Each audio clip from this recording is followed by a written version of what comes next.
Olá, colega médico, olá, colega médica, seja muito bem-vindo, seja muito bem-vinda ao projeto Oftalmoclínico. Aqui nós discutimos conteúdos relevantes da oftalmologia direcionados para a prática do clínico no seu dia a dia.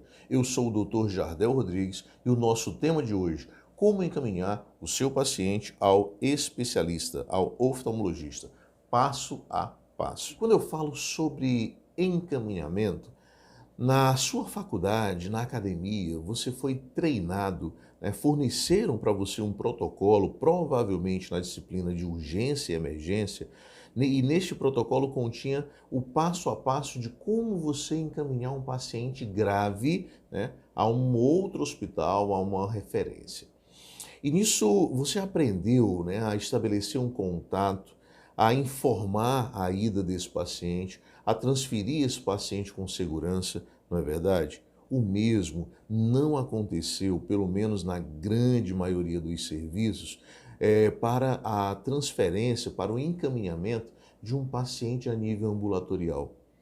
Muitas vezes você não sabe o que perguntar ao especialista. E o pior, muitas vezes você não se prepara para o pós-encaminhamento ou até mesmo para o reencaminhamento. É isso mesmo. E nesse cenário onde você precisa encaminhar um paciente, geralmente há uma tríade, onde tem o encaminhamento, o pós-encaminhamento, que você vai receber esse paciente, vai entender o que aconteceu, se as suas hipóteses diagnósticas elas foram ou não confirmadas, se o especialista instituiu algum tratamento e o período desse tratamento, e se você vai precisar ou não acompanhar, orientar, se esse paciente entendeu como que ele vai realizar esse tratamento e se esse paciente vai precisar ou não retornar ao especialista. É uma tríade, você encaminha, você recebe no pós-encaminhamento e você se programa com o paciente, né, para o reencaminhamento. Só que isso não foi falado para você. Talvez nesse momento que você está assistindo o vídeo, talvez é uma situação que você ainda nem tinha imaginado, você nem tinha pensado a respeito, né, do pós-encaminhamento. E talvez esse passo é o passo mais importante até mesmo do que o ato de encaminhar. Porque de nada adianta um paciente com o diagnóstico na mão, mal orientado e que às vezes não vai seguir o tratamento, né? E prejudicaria todo o processo. E quando a gente para se perguntar por que você encaminha o seu paciente? Você sendo um bom clínico, né? Você acompanhando esse paciente, você sendo responsável por esse paciente, por que existe a necessidade de encaminhar? Você vai encaminhar o seu paciente todas as vezes que você precisar de uma segunda opinião. Você tem uma hipótese diagnóstica ali, né? E você precisa da opinião de alguém, de uma opinião especializada. E aí você encaminha o seu paciente. O problema é que muitos colegas não se preparam para receber esse paciente no pós-encaminhamento. Não registram nada no prontuário. Ora, não faz sentido. Se você está acompanhando, né, e cuidando de alguém, você encaminha para obter algumas respostas, para instituir um tratamento, para entender uma situação. E se você esquece, se você abandona os próximos passos, esse paciente ele ficou meio que largado. O processo ele vai ficar incompleto. O ciclo ele não fecha. Você precisa no pós-encaminhamento saber se a sua hipótese diagnóstica ela foi ou não confirmada. Você vai receber esse paciente, vai perguntar para ele o que aconteceu, ele vai te contar. Você vai perceber no pós-encaminhamento se algum tratamento foi instituído. E se esse paciente vai precisar voltar, porque se a necessidade do reencaminhamento ela existir, você precisa se programar com o seu paciente. Olha, seu João, então o senhor vai fazer esse tratamento direitinho, vai tomar essa medicação, vai pingar os colírios direitinho, porque daqui a 4 meses o senhor precisa retornar ao especialista. E aí vai existir um outro pós-ré, que agora seria reencaminhamento. Esse paciente vai voltar para você, né? Às vezes com o quadro resolvido, às vezes é uma situação onde ele vai precisar fazer um tratamento de uso contínuo e aí você vai precisar se organizar para estar acompanhando periodicamente esse paciente. Quando você organiza, você evita esse constrangimento aqui, ó. Aonde o colega encaminha o paciente no campo procedimento solicitado, ele coloca assim, ó, ao oftalmologista. E no campo história clínica fica em branco. Esse silêncio, ele diz muito a respeito de quem está encaminhando. Ou o colega não tem a menor ideia, né, por que ele está realizando aquele encaminhamento, que eu acho muito difícil. Ou, na realidade, ele não se preocupou, ele não tem interesse em saber nada. É como se ele estivesse passando um problema adiante. Mas não é assim que acontece. Esse paciente ele não tem como desaparecer da sua vida. Né? Se você está na unidade básica de saúde, esse paciente ele vai voltar para você. E se você estiver no seu consultório particular, você vai ter interesse que esse paciente retorne, porque você quer prestar um bom atendimento, um bom serviço para o seu paciente. É a essência do médico, não é? Então, quando você não anota nada, fica muito difícil. E é por isso que nós instituímos o protocolo JPR, onde nós ensinamos o passo a passo para você encaminhar o seu paciente, as perguntas que você vai ter que fazer, né? E como você obter essas respostas. Porque quando você encaminha de acordo com o nosso protocolo, o processo fica mais simples, eficiente, o encaminhamento fica mais fundamentado. E aí, de certa forma, você fideliza o seu paciente. E você, nesse momento, pode estar pensando, né? Seria uma das objeções mais comuns quando a gente fala em fidelizar. Eu não preciso fidelizar o meu paciente porque eu trabalho no SUS. Independente de onde você trabalha, você precisa fidelizar o seu paciente, prestar um bom atendimento. E quando você está no seu consultório particular, eu não preciso nem falar da importância de você fidelizar o seu paciente. Porém, quando você está no SUS, essa importância ela também existe. Por quê? Porque uma vez que esse paciente ele está fidelizado, ele se sente acolhido, o processo está organizado, primeiro, ele não vai ficar ansioso. Dessa forma, você já evita as consultas desnecessárias, porque ele sabe que quando ele precisar, ele vai se dirigir até você e você vai resolver o problema dele. Segundo, né, se você recebeu esse paciente no pós-consulta, você vai organizar, vai observar com ele o tratamento instituído e você vai acompanhar esse tratamento, vai ficar claro para você. E terceiro, e o passo talvez mais importante a nível de ansiedade do paciente, você vai organizar para ele o retorno ao especialista. Olha, seu José, daqui a 4 meses você vai precisar retornar ao especialista. Então, como demora um pouquinho, vamos pedir um pouco antes. Esse paciente vai concordar com você mesmo, doutor, e ele vai ficar tranquilo, porque ele sabe que você está no controle da situação, acompanhando atentamente, né, todo o processo, todo o tratamento do seu paciente. Uma outra objeção seria: a especialidade é muito específica, a oftalmologia é muito específica. E a pergunta que eu te faço é: será? Será que realmente ela é tão específica, né, que vai ficar a cargo apenas do especialista? Será se ela é tão específica e complicada e isolada que o médico ele não pode intervir, ele não pode acompanhar uma conduta, ele não pode iniciar um tratamento? Será se isso realmente é verdade? Esse cenário ele tem que mudar, ele precisa mudar para o bem do paciente, para o bem da saúde visual das pessoas que te rodeiam. Esse cenário ele precisa mudar. Você precisa começar a enxergar o olho, olhar nos olhos durante a sua anamnese, né, e pensar na saúde visual do seu paciente. Existem inúmeras situações, eu falei em inúmeras situações, inúmeras queixas visuais que podem, devem facilmente ser conduzidas pelo clínico. Ou existe algum medicamento que você não, algum colírio que você não consegue prescrever? Ou existe algum exame oftalmológico? Porque se você não sabia, vários exames oftalmológicos são realizados nas clínicas sem a participação do médico. Existe algum desses exames que você, como médico, não consiga solicitar? Talvez você não sabe interpretar, mas se você colocar o seu carimbo, solicitar, a clínica vai realizar esse exame. Até mesmo um mapeamento de retina que é realizado, né, com o médico oftalmologista, até mesmo esse exame você consegue solicitar. E o médico vai encaminhar o laudo para você. Então, como que é uma especialidade isolada? Por que, em que momento ela ficou isolada? Isso precisa mudar. E esse é o nosso objetivo, né? O oftalmoclínico ele existe com esse intuito de diminuir a distância entre a especialidade e o dia a dia do clínico. Por quê? Porque os pacientes eles estão aí ao seu redor. Diariamente você atende pessoas, né, com outras queixas, mas essas pessoas também sofrem com queixas visuais. E às vezes nem o próprio paciente entende e acredita que é você quem vai resolver esse problema.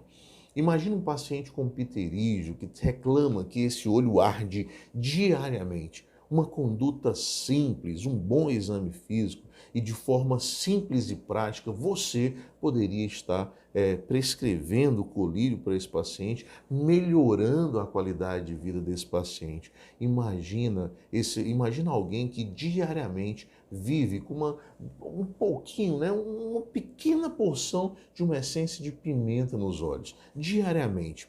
Isso é qualidade de vida? Esse olho que arde, esse olho que está seco, esse paciente que tem o olho vermelho, às vezes é um constrangimento. E você, como um bom clínico, você consegue resolver uma hipertensão, mas não consegue resolver a queixa do seu paciente, ou às vezes nem conseguiu perceber que esse paciente sofre diariamente. Ah, mas não é uma doença que mata, é verdade. Mas imagina um pouquinho de pimenta diariamente nos olhos. Essa sensação de ardência, de desconforto, né, de olho que fica vermelho e incomoda. É ou não é um prejuízo na qualidade de vida do seu paciente? E você poderia, né, facilmente tratar e acompanhar esse paciente. Mas você não faz. Sabe por que não faz? Porque você não consegue olhar nos olhos do seu paciente durante a anamnese e nem pensar na saúde visual do seu paciente enquanto você conversa e muito menos durante o seu exame físico. Isso tem que mudar. Isso precisa mudar. Como seria um jeito errado de conduzir o seu paciente? Ou projetar de novo a mesma imagem. Esse é o jeito mais comum, porém, ele causa vergonha alheia quando, né, nos deparamos com um encaminhamento assim.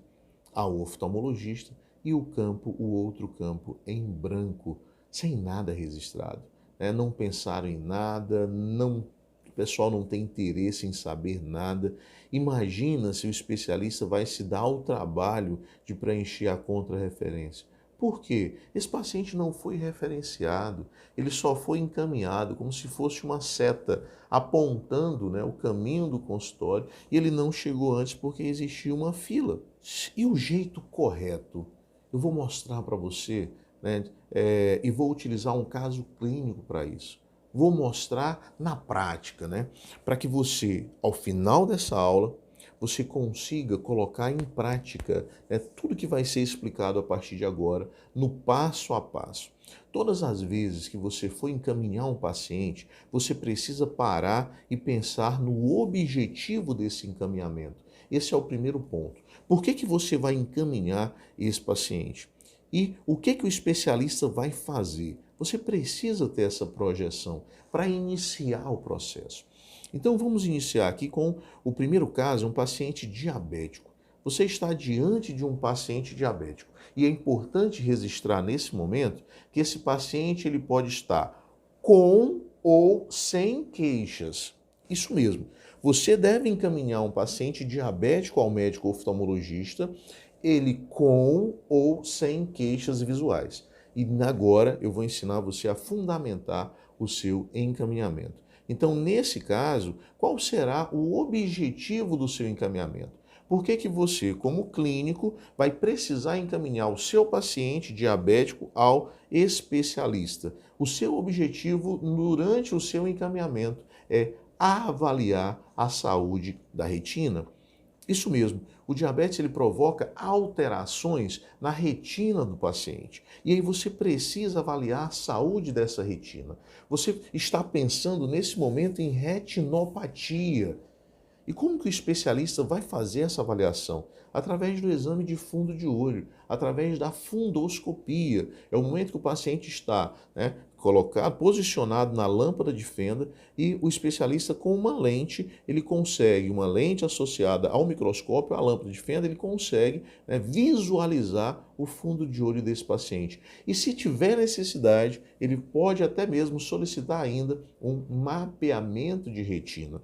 Então, através de uma consulta com o especialista tem condições de avaliar a retina desse paciente. Pronto. Esse paciente não precisa ter queixa, mesmo porque as pequenas alterações, as primeiras alterações, o paciente vai ficar praticamente assintomático, né? Então, quando você está diante de um paciente diabético e vai encaminhar o oftalmologista pensando na saúde da retina, só aí já está fundamentado o seu encaminhamento. Você não precisa de uma queixa visual para isso, né? É uma medida profilática, você está agindo de forma preventiva na saúde visual desse paciente. E como que você vai encaminhar? Os próximos passos você vai fundamentar da seguinte forma, olha só, paciente, vírgula, vai citar a idade do paciente e aí você vai informar que esse paciente tem diabetes, quanto tempo de diagnóstico, a senhora tem diabetes? Tem. Há quanto tempo a senhora sabe que tem diabetes? E aí você registra quanto tempo de diagnóstico. O próximo passo é qual é o tratamento, né? A senhora já faz uso de insulina? Ou seja, se ela é ou não insulino dependente. A próxima pergunta é se a glicemia está controlada. E aí você vai ter uma ideia se esse paciente é um paciente, né, disciplinado ou se é uma diabetes de difícil controle. Pronto, são essas as informações principais que não podem faltar no seu encaminhamento. E você vai seguir. Se você conseguiu no seu consultório mensurar a acuidade visual, você registra. Se não, não tem necessidade. Esse paciente já está indo para o consultório do especialista mesmo. E aí você informa se essa paciente tem alguma queixa visual, né, ou se o paciente está sem queixas visuais. O especialista ele vai entender. E aí você pode interrogar uma retinopatia diabética. Ou você pode interrogar um glaucoma, por exemplo. Você tem duas hipóteses diagnósticas aí para interrogar. Pronto. O próximo passo, um passo muito importante também, é você solicitar, porque geralmente no final do seu encaminhamento você vai colocar assim, ó, solicita avaliação e conduta. Não é isso? Geralmente não é assim que você preenche? Pois é. Agora você vai acrescentar mais uma frase ao final. Solicito informações para registros no prontuário. E aí você vai perguntar, 1. Acuidade visual sem correção. 2. Acuidade visual com correção. 3. Pressão intraocular. 4. Fundoscopia. 5. Previsão de nova avaliação com especialista. 6. Necessidade de uso de colírios. 7. Se sim, né, qual é a posologia, de quanto em quanto tempo, né, e a duração desse tratamento, né, com o uso do colírio prescrito. Então, dessa forma, você solicitou ao especialista algumas informações e o especialista vai ter o maior prazer em responder para você, mesmo porque não custa nada. E às vezes ele vai copiar na própria descrição ali da sua anamnese durante a consulta, da anamnese do exame físico. Ele imprime e manda para você muito feliz, porque ele vai saber, né, neste ato, nesse interesse de você em perguntar, que esse paciente ele vai estar sendo bem cuidado e se ele tiver alguma necessidade, ele vai colocar lá na observação, que é um campo que você vai deixar, observação, e aí ele pode acrescentar ali algumas orientações específicas para você, né, fazer uma parceria e acompanhar esse paciente. Ora, às vezes, um exemplo simples, nós atendemos um paciente diabético, esse paciente ele informa que tem a sua glicemia de difícil controle, nós prescrevemos um óculos, só que a diabetes ela altera a refração, né, se essa diabetes não estiver controlado. E aí nós solicitamos uma hemoglobina glicada. E dependendo do resultado, esse paciente pode ou não mandar fazer o seu óculos, né? Ora, como seria fantástico, né, se a gente encaminhasse essa informação ao clínico junto com a receita. Falar assim, ó, libere a receita somente, né, se a hemoglobina glicada. Então, essa comunicação seria perfeita, né? Seria muito bom. Por outro lado, como a gente às vezes não consegue essa comunicação, a gente acaba pedindo para o paciente retornar com o resultado do exame e às vezes nem sempre o paciente retorna, ou às vezes nem sempre ele faz o exame, né, num período, às vezes a gente precisa refazer essa refração, é um transtorno, fica às vezes, o processo ele fica embaraçado. Como seria então, como ficaria então o nosso texto? Paciente, 68 anos, diabética, com diagnóstico há mais ou menos 15 anos, insulino dependente, de difícil controle glicêmico, última glicemia 300, verificadas no dia, e aí você informa a data, informa que sua última consulta com o oftalmologista foi há mais ou menos 5 anos, né, sendo prescrito óculos, paciente com queixa de baixa acuidade visual.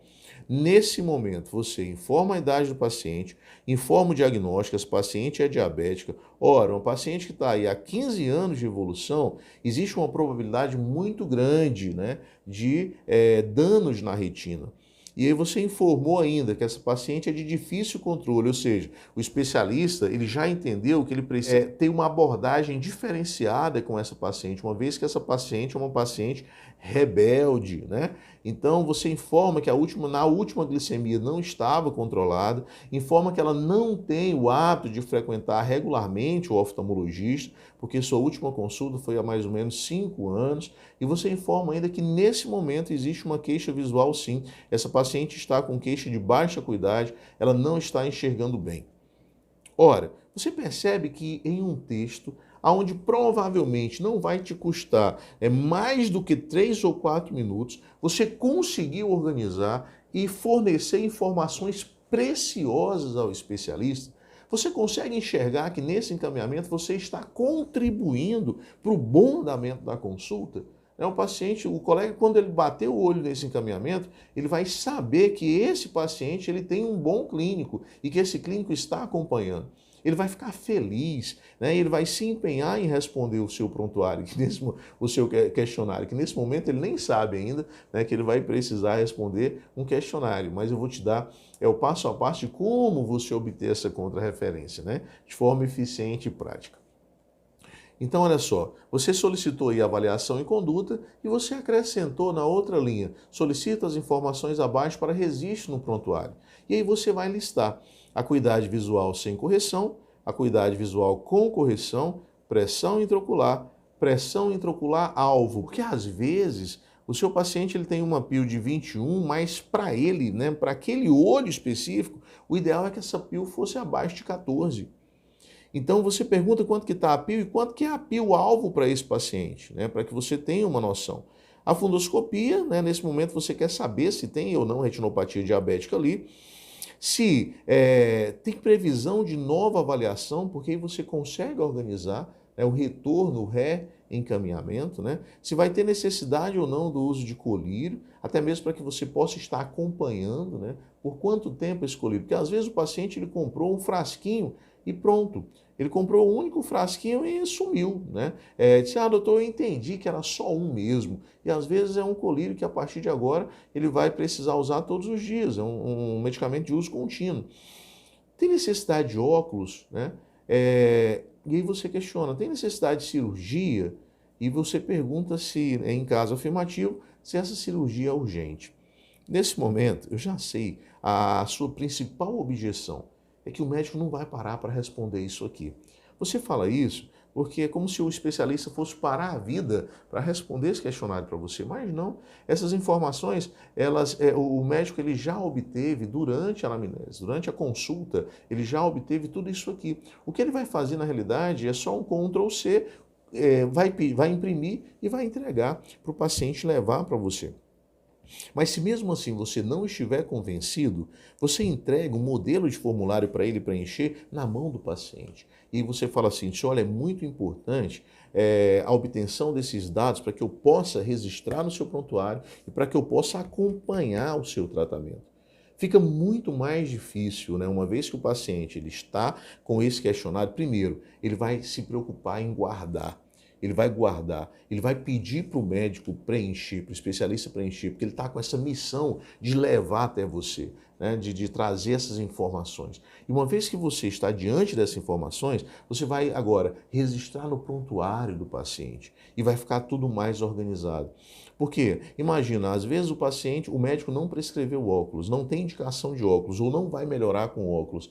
Se daqui a 2 meses esse paciente voltar querendo uma nova consulta, né, com o especialista, pensando que outro médico vai pensar diferente, você já vai ter condições, né, de orientar o seu paciente que, nesse caso específico, o óculos não resolve. Como, por exemplo, há um paciente com catarata, que a gente vai falar, né, nos próximos passos. O paciente com catarata, às vezes, não resolve, o óculos ele não resolve mais. Esse paciente ele vai precisar operar. E às vezes o paciente ele passou a vida inteira sabendo que quando a visão não está boa, é colocar um óculos que resolve. E de repente ele não aceita essa condição. E ele precisa, às vezes, passar por 1, 2, 3 médicos diferentes. Mas esses passos, eles podem ser evitados se você, como um bom clínico, saber orientar o seu paciente de forma correta. O problema é que muita gente, muitos colegas também não pensam em catarata, não sabe como a cirurgia é realizada, não tem nem ideia, nunca acompanhou, às vezes já acompanhou uma laparotomia, mas nunca acompanhou uma faco, né, com um implante de lente intraocular. Então você não sabe o que está acontecendo ali, você não consegue enxergar esse cenário. E quando o médico não enxerga o cenário, ele não consegue orientar bem, ele não consegue informar da forma adequada e aí, às vezes, né, encaminhamentos desnecessários são preenchidos. Isso é muito ruim, né, congestiona. Quando você tem a informação e sabe orientar o seu paciente, esse paciente ele vai compreender, vai dizer, doutor, realmente, o outro médico me falou a mesma coisa, é isso mesmo, né? E aí ele fica convencido. Então, quando você tem essa objeção que o especialista não vai enviar uma contra-referência, você vai mudar a estratégia entregando o formulário na mão do seu paciente, né? Você vai entregar no encaminhamento, você vai entregar separado na mão do seu paciente e muito provavelmente essas informações elas retornarão até você. Não esqueça de colocar no final um campo observação, né? Para que o especialista se sinta à vontade, se tiver alguma coisa que você não questionou, mas que se ele tem alguma necessidade de acompanhamento, alguma orientação especial, ele vai registrar nesse campo de observação, ok? A segunda situação, né, que nós vamos orientar você aqui no passo a passo, no protocolo JPR, é um paciente acima de 40 anos. O paciente acima de 40 anos, com ou sem queixa visual, ele também precisa ser encaminhado, né? Ora, doutor, mas ele não tem nenhuma queixa visual. Às vezes, nem ele mesmo percebeu que a visão já não está tão boa. Ou às vezes, né, ele está com alguma dificuldade, mas ele também não acredita que você vai resolver o problema. Então, um paciente acima de 40 anos, você vai pensar no quê? Você vai pensar em presbiopia. Então, o objetivo do seu encaminhamento não vai ser mais a avaliação da retina.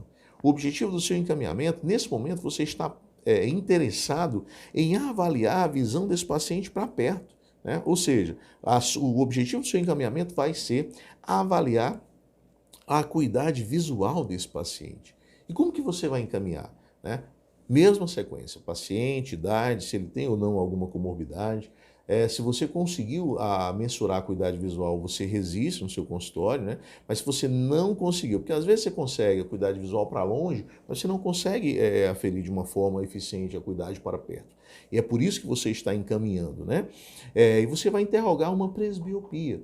E o que você vai solicitar agora, né, no seu formulário? Solicita a acuidade visual sem correção, a acuidade visual com correção, a pressão intraocular é importante para todos os pacientes, fundoscopia, né, geralmente, se não tiver alteração, o colega vai informar que não tem, você vai perguntar se existe previsão, né, de uma nova avaliação com o especialista, se nesse momento esse paciente tem ou não alguma necessidade de uso de colírio e necessidade também de uso de correção.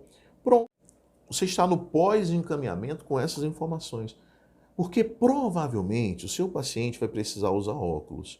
E o óculos, para o paciente acima de 40 anos, principalmente para quem nunca usou óculos, né, e vai começar a usar a partir dos 40 anos, muitas vezes é um desafio. Porque ele já começa necessitando do multifocal, que é aquele óculos para perto e para longe. O óculos multifocal ele tem algumas lentes na mesma lente, né? Visualmente parece uma única lente, mas você tem ali algumas camadas diferentes. Diferente do óculos da vovó que tinha uma janelinha. Multifocal não tem divisão, né? Mas na parte superior da lente, visão para longe. Na parte intermediária, na parte do meio, visão intermediária. Na parte inferior, visão para perto. Isso é muito importante. Se o seu paciente ele precisa ler alguma coisa, né, ele precisa localizar a posição na lente para que ele obtenha uma excelente imagem. Se ele vai fazer uma leitura longe e perto, se ele faz assim, ele não vai enxergar muita coisa. Porque essa parte da lente ela é para longe. Ele precisa olhar assim. Esse movimento dos olhos, né, na lente para obter uma boa imagem, isso precisa ser treinado. O paciente precisa se acostumar com o uso desse óculos. Nesse intervalo, alguns pacientes sentem dificuldade e acabam sentindo a vontade de abandonar o tratamento. É aí que você entra. A importância maior é de reforçar o período de adaptação. Às vezes esse paciente vai precisar de 2 semanas, de 3 semanas, né? Tirando esse óculos apenas para dormir, tomar banho. Nesse intervalo ele pode vir degrau onde não tem, buraco onde não tem. Alguns pacientes têm uma facilidade enorme, porém outros pacientes sentem sim uma dificuldade. Né? Agora, o que deve ser dito é que essa dificuldade vai ser só uma vez.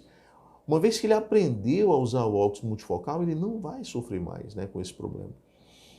O segundo perfil de paciente é aquele paciente que ele só tem necessidade de óculos para leitura, então não incomoda o fato de ficar tirando e colocando esse óculos. Se você sabe disso, você conversa com o seu paciente no pós-encaminhamento e você consegue orientar esse paciente de forma eficiente.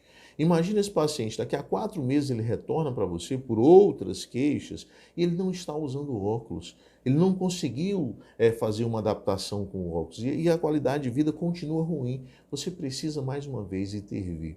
Então percebe que você consegue encaminhar um paciente ao especialista de forma fundamentada, né? Com motivo para encaminhar. O paciente estando com ou sem queixa visual. Segundo exemplo. O terceiro exemplo é uma criança de 4 ou 5 anos. Né? Imagina, uma criança de 4 anos de idade. Você vai olhar para essa criança, você também precisa encaminhar essa criança com ou sem queixa visual para a avaliação do médico oftalmologista. Às vezes, o único contato que essa criança teve com o oftalmologista foi no teste do olhinho e nunca mais voltou. Imagina, né, se você está diante de uma criança que enxerga muito bem de um olho, mas o outro olho está ficando preguiçoso. Quando que se percebe isso no exame físico? Apenas quando nós estamos medindo ali, observando a acuidade visual. Se você no seu consultório não tem habilidade de fazer, né, se você não sabe mensurar a acuidade visual do seu paciente, se você não tem recursos para isso, você precisa encaminhar esse paciente sim para uma avaliação do médico oftalmologista. Existe uma janela de oportunidade na criança que essa janela responde muito bem ao tratamento até os 8 anos de idade. E como que você vai encaminhar? Né? Olha, mas ela está com o olhinho um pouco torto, ou não tem, você está olhando ali, aparentemente não tem problema nenhum. Por que eu vou encaminhar? Você vai encaminhar para o médico avaliar, e aí você vai interrogar. Qual o objetivo do seu encaminhamento agora? É observar a acuidade visual. O objetivo é obter a acuidade visual nos 2 olhos, para ver se os 2 olhos estão funcionando bem. Isso é muito importante. E como que você vai fundamentar o seu encaminhamento? Você vai interrogar uma ambliopia, vai interrogar um olho preguiçoso, né? Mas a mãe não tem queixa nenhuma, é porque o menino sempre está enxergando, a criança, com os 2 olhos abertos. E o olho bom, ele compensa, ele enxerga muito bem. Então, se você está diante de uma criança, essa criança não foi avaliada, tem 4, 5, 6 anos, nunca passou por uma avaliação do especialista, do médico oftalmologista, você precisa encaminhar com ou sem queixa, e vai fundamentar, né, interrogando o olho preguiçoso. Né? É uma consulta de rotina, mas que precisa ser feita. Por quê? Porque existe uma janela de oportunidade, que quando essa janela é perdida, o paciente ele paga com a visão, vai se tornar um adulto de um olho só, ele enxerga de um olho, do outro olho ele não enxerga nada. E se esse for o caso, qual é o tratamento instituído? O uso de tampão, dentre outros. O paciente, a criança, ela vai precisar usar um tampão.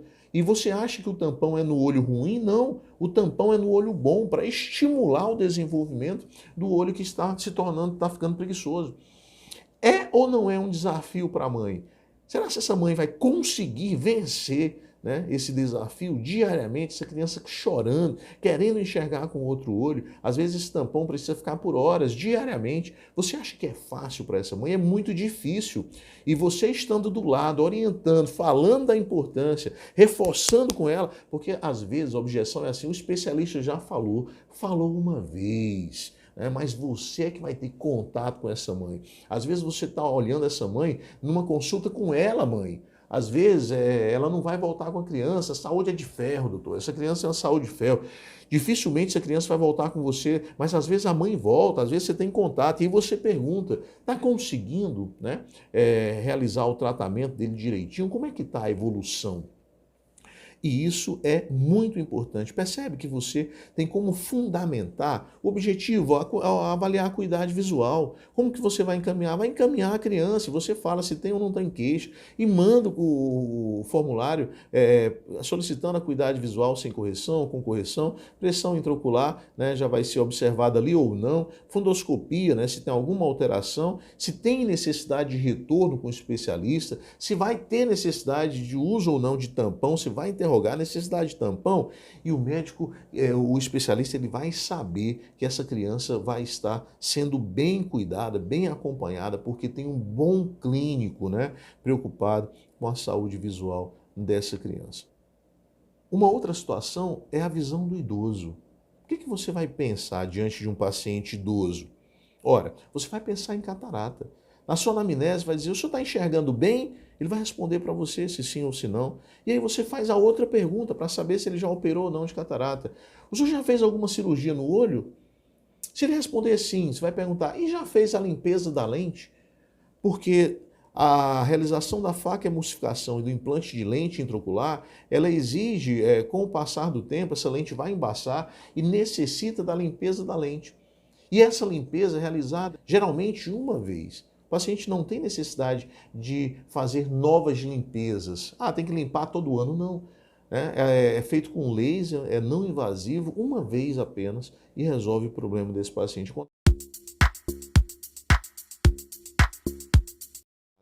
A catarata senil, ela é um processo natural do envelhecimento, né?